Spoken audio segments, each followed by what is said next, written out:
UP में SIR की शुरुआत, विपक्ष ने उठा दिए सवाल। लेकिन आपको क्या करना होगा, कौन से कागजात दिखाने होंगे, इस वीडियो में सब कुछ जान लीजिए।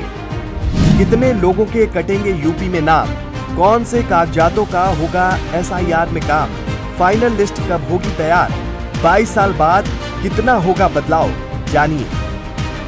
जी हां, इस वक्त चारों ओर एसआईआर की चर्चा छिड़ी हुई है, क्योंकि खबर है कि 22 साल बाद एक बार फिर से वोटर लिस्ट की सबसे बड़ी सफाई मुहिम यूपी में शुरू होने जा रही है। भारत निर्वाचन आयोग के निर्देश पर 28 अक्टूबर 2025 से स्पेशल इंटेंसिव रिवीजन यानी कि एसआईआर का काम शुरू हो चुका है। इसका मकसद है कि हर पात्र व्यक्ति का नाम वोटर लिस्ट में शामिल हो और फर्जी या मृत मतदाताओं के नाम हटाए जा सके। बता दें कि आखिरी बार ऐसा अभियान 2003 में चला था। अब 2 दशक बाद फिर से यूपी में वोटर लिस्ट का बड़ा ऑपरेशन क्लीन शुरू हुआ है, लेकिन इसके साथ ही सियासत भी अब गर्म हो चुकी है। इस बारे में ज्यादा जानकारी देते हुए मुख्य निर्वाचन अधिकारी नवदीप रिड़वा ने बताया कि एसआईआर अभियान देश के 12 राज्यों में एक साथ चलाया जा रहा है, जिनमें उत्तर प्रदेश भी शामिल है। प्रदेश में इस समय करीब 15.44 करोड़ मतदाता और 1,62,486 पोलिंग बूथ हैं, यानी अकेले यूपी में देश की आबादी का लगभग 7% वोटर बेस है। इस बार खास बात यह है कि आयोग 1.30 करोड़ फर्जी या डुप्लीकेट वोटर्स को हटाने की तैयारी में है, जिससे कई जगहों पर बड़े पैमाने पर नाम कटने की आशंका है। इसी एसआईआर को लेकर विपक्ष अब सवाल खड़े कर रहा है।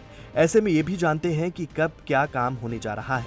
खबरों की माने तो कब होगा क्या काम। 28 अक्टूबर से 3 नवंबर तैयारी प्रशिक्षण फॉर्म की छपाई। 4 नवंबर से 4 दिसंबर बीएलओ घर घर जाकर फॉर्म बांटेंगे और भरवाएंगे। 9 दिसंबर ड्राफ्ट वोटर लिस्ट जारी होगी। 9 दिसंबर से 8 जनवरी 2026 नाम जोड़ने, हटाने या सुधार की शिकायतें ली जाएंगी। 9 दिसंबर से 31 जनवरी 2026 शिकायतों की जांच और निपटारा होगा। 7 फरवरी 2026 अंतिम मतदाता सूची जारी होगी। बताया जा रहा है कि इस बार एक बूथ पर अधिकतम 1200 वोटर की सीमा तय की गई है। जहां ज्यादा भीड़ होगी वहां नए बूथ बनाए जाएंगे, ताकि लंबी कतारों और धांधली की शिकायतें खत्म हो। साथ ही 18 से 19 साल के नए मतदाताओं और महिलाओं के नाम जोड़ने पर खास ध्यान दिया जाएगा। लोग अपने नाम की जांच या बदलाव के लिए voterportal.eci.gov.in, वोटर हेल्पलाइन ऐप या 1950 नंबर पर संपर्क कर सकते हैं। इसके अलावा बीएलओ भी घर घर जाकर फॉर्म भरवाएंगे। इस बार ऑनलाइन फॉर्म भरने की सुविधा भी दी गई है। अब बात सबसे अहम कि आपको क्या करना होगा। अब तक आई जानकारी के मुताबिक जब बीएलओ आपके घर आए तो अपना आधार कार्ड, फोटो पहचान पत्र, निवास प्रमाण पत्र और उम्र का दस्तावेज तैयार रखें। अगर आपका नाम किसी और जगह पहले से दर्ज है तो उसे हटाने के लिए भी फॉर्म दिया जाएगा। जो लोग नए वोटर बनना चाहते हैं वो फॉर्म 6 भरेंगे। जो नाम हटाना या सुधारना चाहते हैं उन्हें फॉर्म 7 और 8 की जरूरत होगी। ध्यान रहे, अगर आपने फॉर्म सही से नहीं भरा या कागज अधूरे हैं तो नाम लिस्ट से कट सकता है, इसलिए हर दस्तावेज ध्यान से जमा करें।